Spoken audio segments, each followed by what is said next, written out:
I'm Megan. Standing in the nursery, the air thick with tension, I stared at my husband, Jake, in disbelief. He had just dropped a bombshell on me. He wanted me to hand over my entire paid maternity leave to his mother, Evelyn. The words hung in the air like a toxic cloud, a stark contrast to the soft glow of the nursery lamp in the corner. It all started 3 months ago. Jake came home from work one day, his face pale and drawn. "Mom's in trouble," he said, running a hand through his hair. "She lost her job, and she can't afford to pay the rent. She's got to be out by the end of the week, and she has nowhere to go." My heart went out to Evelyn.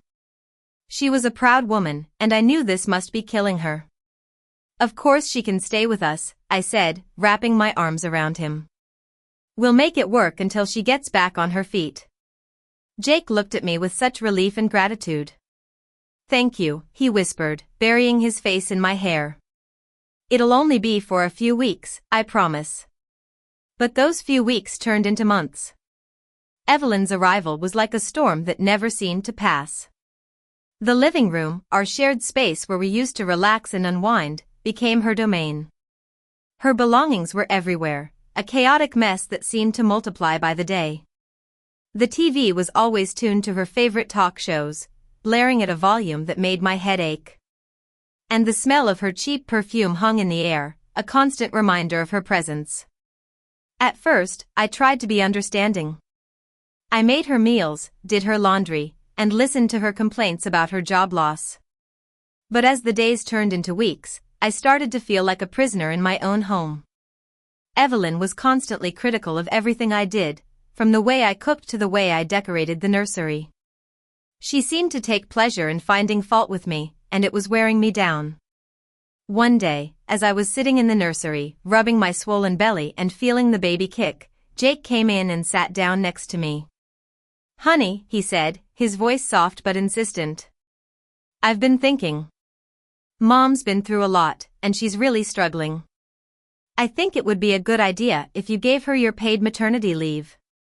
It would help her get back on her feet, and it would be the right thing to do." I stared at him, my mind reeling. "Are you serious?" I asked, my voice trembling. "That's my money, Jake. I worked hard for it, and I need it to take care of our baby." Jake looked away, his face flushed. "I know, but it's only fair. Mom's family, and we have to help her. She'll be here to help with the baby, so it's like she's earning it." I couldn't believe what I was hearing. "A job?" I said, my voice rising. "What job? The job of sitting on the couch all day and watching TV? That's not a job, Jake. That's what a freeloader does." Jake flinched, but he didn't back down. "She offers emotional support," he said, his voice defensive. "She's going through a tough time, and we need to be there for her." I almost laughed. Emotional support? Yesterday she told me I was getting too fat and that the baby was going to be a monster. The only emotion she's supporting is my anger. Jake wouldn't meet my eyes. He started pacing back and forth, a sure sign that he knew he was losing the argument. "Look, she's my mom. She's in a tough spot, and this would give her some dignity. It would be like we're paying her for childcare in advance." My jaw dropped. "Childcare? You want the woman who can't even remember to take her pills to be our childcare provider? And you want to pay her for it with my money?" The injustice of it all was overwhelming. I felt like I was being betrayed by the man I loved. "No, Jake," I said, my voice cold and firm. "Absolutely not. That money is for me, you, and our baby. End of discussion."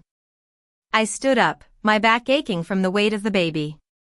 I needed to get out of there, to breathe some fresh air. But as I reached for the doorknob, Jake's words stopped me in my tracks. "It's too late," he said, his voice barely above a whisper. "I already told her she could have it." I turned around, my eyes wide with shock. "You did what?" I asked, my voice barely audible. Jake looked at me, his eyes filled with guilt and fear. "She's already made plans for it, honey. She's putting a down payment on a condo in a retirement community. She's so excited, and I didn't have the heart to tell her no. I felt like the ground had dropped out from under me. A condo? Where on earth is she getting the money for a condo? I asked, my mind racing. Jake swallowed hard. She's using your maternity leave pay as the down payment. She said it was a once-in-a-lifetime opportunity, and she couldn't pass it up. I stared at him, my mind unable to process what he was saying. You gave away our money, our future, without even asking me? I asked, my voice trembling with anger. Jake hung his head. I'm sorry, honey. I thought it was the right thing to do. I didn't want her to be homeless. I couldn't believe what I was hearing. You didn't think about me, or our baby? I asked, my voice rising. You just did what your mother wanted, without considering the consequences. Jake looked up at me, his eyes pleading. Please, honey. Just think about it. It's a win-win situation. Mom gets a place to live, and we get our house back. It's the perfect solution. I shook my head, my anger turning to disgust. This isn't a solution, Jake. This is a betrayal. You've chosen your mother over me and our baby, and I can't forgive you for that. At that moment, the nursery door creaked open, and Evelyn stood there, wrapped in a bathrobe, her hair a mess. Is everything all right in here? She asked, her voice syrupy sweet. I thought I heard raised voices. Jake shot me a look, a silent warning to keep my mouth shut. But I couldn't hold back anymore. Everything is not all right, Evelyn, I said, meeting her gaze directly. Jake seems to think that my paid maternity leave is a slush fund for your retirement plans. Evelyn's eyes widened, and she put a hand to her chest, feigning innocence. My retirement plans? Oh, dear, I would never dream of it. This is just a little loan to help me get back on my feet. Jake explained it all to me. You get 16 weeks of pay, but you'll only be recovering for 6 or 8. So, I'd just be borrowing the other half. I'll pay it back, of course. Eventually. The word eventually hung in the air, a meaningless promise. I knew that Evelyn had no intention of paying me back. She was just using Jake to get what she wanted. I looked at Jake, my eyes filled with disappointment. You've betrayed me, Jake. You've broken my trust, and I don't know if I can ever forgive you. Jake looked at me, his eyes filled with tears. Please, honey. I'm sorry. I made a mistake. I'll fix it, I promise. But it was too late. The damage had been done. I knew that I couldn't stay in this house with Jake and Evelyn. I needed to get away, to think about my future. I walked out of the nursery, past Evelyn, and into the living room. I started packing my bags, my hands shaking with anger and sadness. Jake followed me, pleading with me to stay. Please, honey. Don't do this. We can work it out. I looked at him, my eyes cold. There's nothing to work out, Jake. You've made your choice, and I've made mine. I'm leaving, and I'm taking the baby with me. Jake stood there, his face pale and drawn.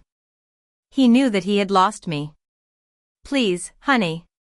Just give me one more chance. I'll do anything to make it up to you. I shook my head. It's too late, Jake. The trust is gone, and I don't think it can ever be rebuilt. I zipped up my bag and walked towards the door. Jake stepped in front of me, blocking my way. Please, honey. Don't leave. I love you. I looked at him, my eyes filled with sadness. I loved you too, Jake. But you've changed. You're not the man I married anymore. I pushed past him and opened the door. The cool night air hit me like a slap in the face. I took a deep breath and walked out into the darkness, leaving Jake and Evelyn behind. The drive to my sister's house was a blur. I cried the whole way, my heart breaking into a million pieces. When I arrived, my sister opened the door and took one look at me. What's wrong? She asked, her eyes filled with concern. I told her everything, from the moment Jake asked me to give my maternity leave to Evelyn to the moment I walked out of the house. My sister listened, her face growing angrier with each word. That's outrageous, she said. You can't let them get away with this. I nodded, my eyes filled with determination. I'm not going to let them get away with it. I'm going to fight for what's mine, and for my baby's future. The next morning, I made 2 phone calls. The first was to my bank. I reported the fraudulent transfer, explaining that Jake had lied about a medical emergency to move the money without my consent. The bank immediately froze our joint accounts and opened an investigation. The second call was to a divorce lawyer. I told her everything that had happened, and she was appalled. This is financial abuse, she said, her voice cold. We're going to get every penny back, and we're going to make sure that Jake and Evelyn pay for what they've done. 2 days later, Jake's father, Henry, called me. His voice was grim. I'm so sorry for what my son and his mother have put you through, he said. There's no excuse for their behavior. I've just gotten off the phone with Evelyn, and she's agreed to wire the money back to your account. She's also agreed to stay away from you and the baby. I was stunned. I hadn't expected Henry to take action. Thank you, I said, my voice filled with relief. I appreciate your help. Henry sighed. I should have done something sooner. I knew that Evelyn was a problem, but I didn't want to get involved. I'm sorry for that. I hung up the phone, feeling a sense of relief wash over me. At least the money was coming back, and I didn't have to worry about Evelyn anymore. A few weeks later, I gave birth to a beautiful baby girl. Holding her in my arms, I knew that I had made the right decision. I was going to raise her in a safe and loving home, free from the toxicity of Jake and Evelyn. Jake and I are still in the process of getting divorced. He's agreed to a custody arrangement that heavily favors me, and he's paying child support. He's also started therapy, and I hope that he can learn to be a better person. As for Evelyn, I haven't heard from her since she sent me a postcard from her new condo in Florida. The postcard showed a beautiful beach, with the words "Greetings from Paradise Palms" written across the top. On the back, she wrote, "I hope you're happy. You've ruined my son's life." I read the postcard and felt a sense of peace. I knew that I had made the right decision. I was free from the toxicity of Jake and Evelyn, and I was starting a new life with my daughter. Looking back on that difficult time, I realized that it was a wake-up call. It taught me the importance of standing up for myself, and of not letting others take advantage of me. It also taught me the importance of family, and of having people in my life who love and support me. I may have lost a lot during that time, but I gained something even more valuable, the strength and courage to face the future on my own. And I know that no matter what challenges come my way, I will be able to overcome them, because I have my daughter, my sister, and my own inner strength to rely on.